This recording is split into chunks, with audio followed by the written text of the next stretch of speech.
श्रद्धे महानुभावों, हम लोग अथा योगानुशासनम सूत्रों की व्याख्या करने के क्रम में चर्चा किए थे कि अथा मंगलवाचक शब्द है और अपने जीवन को शासित करके इंद्रियों को सही दिशा में ले जाकर हम योग से जुड़ते हैं, अपने जीवन को जोड़ते हैं। जहाँ एक तरफ घर परिवार समाज से जुड़ते हैं, वही अंत में हमें परम तत्व से जुड़ना पड़ता है। और परम तत्व से जुड़कर घर परिवार समाज में जुड़े रहना बड़ा आनंदमयी होता है। यदि घर परिवार से जुड़ते हैं और परम तत्व से नहीं जुड़ते हैं तो कलह और क्लेश की संभावनाएं हैं, लेकिन परम तत्व से जुड़कर घर परिवार समाज से जुड़ते हैं तो कलह और क्लेश की संभावनाएं कम है। इसी प्रसंग में बात आई थी कि परम तत्व से जुड़ने के बाद क्या फायदा है। तब हम वृत्तियों से बच जाएंगे, अन्यथा हम वृत्तियों में, प्रमाण में, विपर्य में, विकल्प में, निद्रा में, नाना प्रकार की वृत्तियों में हम परेशान होते रहेंगे। इसका उपाय क्या बताया गया था?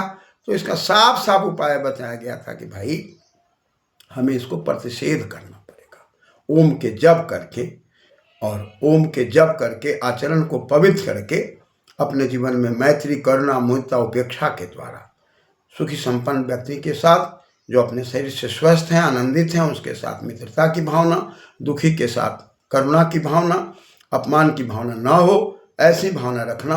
और जो अच्छी आत्मा है, जो शुभ कार्यों में लगे हुए हैं, न्याय के मार्ग पर चल रहे हैं, आनंद के मार्ग पर चल रहे हैं, उसको देखकर मोद की भावना। और जो समाज में अच्छे बुरे कर्मों में लिप्त हैं, जो अच्छाई की ओर नहीं जा रहे हैं, ऐसे लोगों के साथ उपेक्षा की भावना। इसी अंतराल में कई उपाय बताए गए थे। उसी उपाय में बात चली थी कि मैत्री, करुणा, मोहितोपेक्षां, सुख दुख पुण्य विषयानम चित्त प्रसादनम परछर्दन भी धारणा भयम वा प्राणस्य।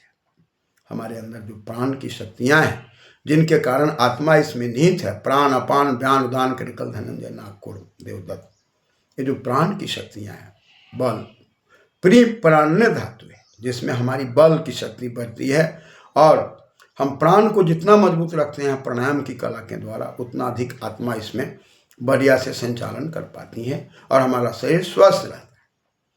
तो श्वास को बाहर फेंकना, वहाँ रोकना, श्वास को अंदर लेना, अंदर रोकना, इस प्रकार से प्राणायाम की क्रिया में 4 प्रकार के प्राणायाम की बात आती है। बाह्य प्राणायाम, अभ्यंतर प्राणायाम, केवली और बाह्य अभ्यंतरा प्राणायाम। बाह्य और अभ्यंतर दोनों क्रियाएं होती है।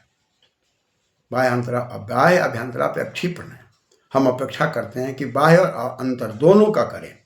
मूलेंद्रियों को ऊपर खींच करके रोके रहना, सांस को बाहर फेंक कर बाहर रोकना, अंदर लेकर अंदर रोकना, ये बाह्य अभ्यंतरापेक्षी प्राणायाम की बात कही गई थी। सांस को केवल बाहर छोड़ देना बाह्य प्राणायाम है, अंदर में लेकर रोकना अभ्यंतर प्राणायाम है, और न लेना और न छोड़ना, जहाँ है वहीं रोक देना, ये केवली प्राणायाम की बात कही गई थी।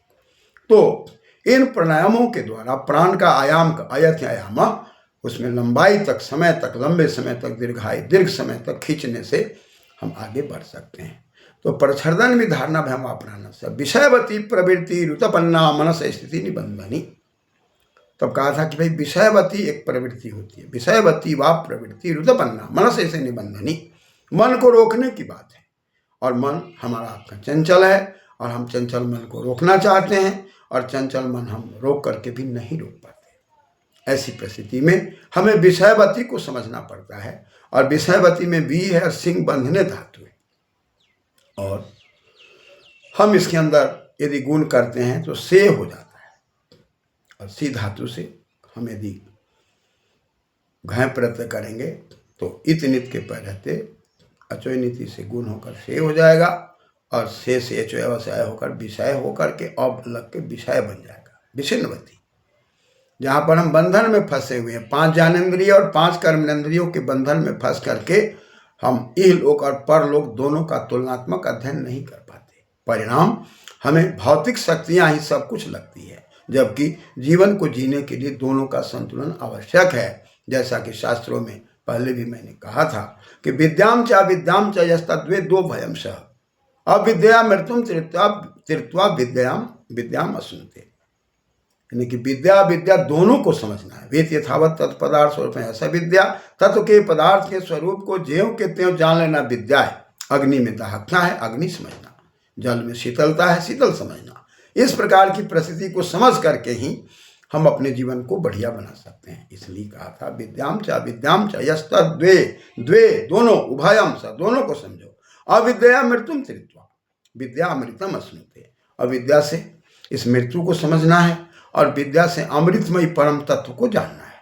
तो ये दोनों को जानने के लिए विद्या विद्या दोनों का प्रसंग हमें समझना पड़ता है। नित्य में अनित, अनित में नित्य अविद्या का लक्षण है। आज हम हैं, कल भी रहेंगे, और ये जमीन जरा सब हमारे साथ ही रहेगा, ये अविद्या का लक्षण है। आज हम हैं, कल नहीं रह के रहेंगे, ये विद्या का लक्षण है। तो विद्या विद्या दोनों को समझ करके हम जब विषयवती प्रवृत्ति को समझ लेंगे, और जब विषयवती प्रवृत्ति की समझदारी हमारी हो जाएगी, तब हमको आगे बढ़ना बड़ा आसान हो जाएगा। विषयवती प्रवृत्ति रुदपन्ना मनस स्थिति निबंधनी, तब हम मन को रोक सकेंगे। और मन को रोकने के लिए शिव संकल्प अध्याय के अंदर शिव संकल्प की बात कही गई है। उसमें बार बार कहा गया है कि मन को शिवमय बनाना है। शिव मोदे कल्याणी च, मोद के मार्ग पर लगाना, कल्याण के मार्ग पर लगाना। कभी भी किसी भी व्यक्ति के साथ शोषण की प्रवृत्ति न रखना, बुरा की प्रवृत्ति न रखना, अपने भी विकसित होना, दूसरे को भी विकसित होने देना। इन प्रवृत्तियों के समावेश से हम आगे जा सकते हैं।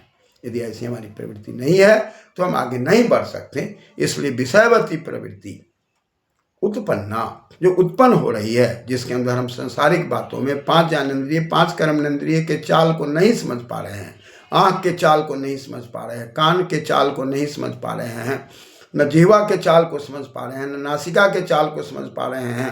अतः इसके लिए जो हमें और आपको समझाया गया है कि भाई शब्द रूप रस स्पर्श गंध, यह जो 5 चीज़ें हैं, शब्द है, रूप है, रस स्पर्श है, गंध है, इसको समझने की आवश्यकता है। कंठ पर जीवा के जड़ में ध्यान लगाने पर हम शब्द को समझ पाते हैं। शब्द का देश आकाश है, और ऊपर वाले दांत के जड़ में जहाँ तालु है, तरंती निसरंती शब्दा यस्मात्, जहाँ से शब्द निकलते हैं वो तालु है, वहाँ पर ध्यान करके हम रूप को समझ पाते हैं। दिव्य रस दिव्य रूप में चले जाते हैं। शब्द रूप रस और जिह्वा को समझ करके, जिह्वा के अग्रभाग पर रस को समझ करके, शब्द रूप रस स्पर्श, जिह्वा के मध्य में स्पर्श क्या चीज़ है? स्पर्श का मतलब छूना होता है। स्पर्शति स्पर्शा, किसी भी चीज़ को छूना। तो जिह्वा के बीच में स्पर्श रहता है। यदि उस पर ध्यान करते हैं तो वह स्पर्श दिव्य स्पर्श हो जाता है। अतः सांसारिक स्पर्श, सांसारिक छूने की प्रवृत्तियाँ कम हो जाती हैं। और जब हम सांसारिक चीज़ों को छूने की प्रवृत्ति को कम कर देते हैं, बिना सोचे समझे कोई चीज़ को नहीं छूते हैं, तब हम स्पर्श को समझ लेते हैं। और यह स्पर्श जो है, यही हमारे आपके जीवन के लिए कलह और क्लेश बनता है। इस स्पर्श से ऊपर उठ करके व्यक्ति का व्यक्तित्व अपने जीवन को समझकर कहाँ पर न्यायोचित व्यवहार है, क्या न्यायोचित व्यवहार नहीं है, और इसी में स्पर्श की भावना को समझकर, गंध की भावना को नासिका के अग्रभाग में ले जा करके जब समझते हैं, तब ये 5 जो विषय की ओर ले जाते हैं हमें, शब्द रूप रस स्पर्श गंध, ये 5 ज्ञानेंद्रिय को प्रेरित करते हैं। और 5 ज्ञानेंद्रिय और ये शब्द रूप रस स्पर्श गंध, इस जो विषयवती प्रवृत्ति होती है, इन दोनों को समझ करके हम ठीक ठीक अपने जीवन को जब संतुलित करते हैं, तब रुतपन्ना विषयवती प्रवृत्ति ही उत्पन्ना, उत्पन्न होता है, हमारे अंदर प्रभावित होता है, प्रभावी होता है। तब हम मन को समझने लग जाते हैं। मन मेरा कहाँ पर चंचल हो रहा है, स्पर्श सुख को चाह रहा है कि दिव्य स्पर्श को चाह रहा है। स्पर्श सुख से ऊपर उठना दिव्य स्पर्श है, और गंध से ऊपर उठना दिव्य गंध है। उस दिव्य गंध में दिव्यति, दीप्ति है, प्रकाश है, तेज है, आनंद है, और वह अलौकिक है। एक लौकिक है, एक अलौकिक है। लौकिक में शब्द रूप रस स्पर्श गंध है, और अलौकिक में सब में दिव्य लगा दीजिए, उसमें दिव्यता है। वह प्रयोग का विषय है, अध्ययन का विषय है, स्वाध्याय का विषय है, चिंतन का विषय है, साधना का विषय है। और इसके बाद पुनः सूत्र आगे कहता है कि इस उपाय से विषयवती व प्रवृत्ति रुतपन्ना मनस स्थिति निबंधनी, ऐसा यदि आप कर सकते हैं तो आगे आपके सामने आएगी जो बातें, वह बात होगी विशोका व ज्योतिषमती। एक विषयवती शब्द है और एक ज्योतिषमती शब्द है। तो कहा कि भाई विषयवती में विषय हो गया। अब मतुप प्रत्यय लगाया, मतुप धायाश्च मतोरेवाधिप से मकार को वकार हो गया, ङिप हो गया, और ङिप होकर के बन गया विषयवती, विषय में रहना। विषय अस्या अस्तित्व इति विषयवती, जिसमें विषय ही सब कुछ है। शब्द रूप रस स्पर्श गंध में ही इंसान जन्म जन्मांतर को ले मारता है और वो अपने आप को इससे ऊंचाई तक नहीं जा पाता। लेकिन जब विषयवती को ज्योतिषमती से जोड़ता है तब उसके जीवन में परिवर्तन आ जाता है। अतः ज्योतिषमती स्थिति क्या होती है, उसके लिए कहा विशोका वा ज्योतिषमती। ये कैसे है क्रमशः, इस पर हम लोग विचार करेंगे। धन्यवाद।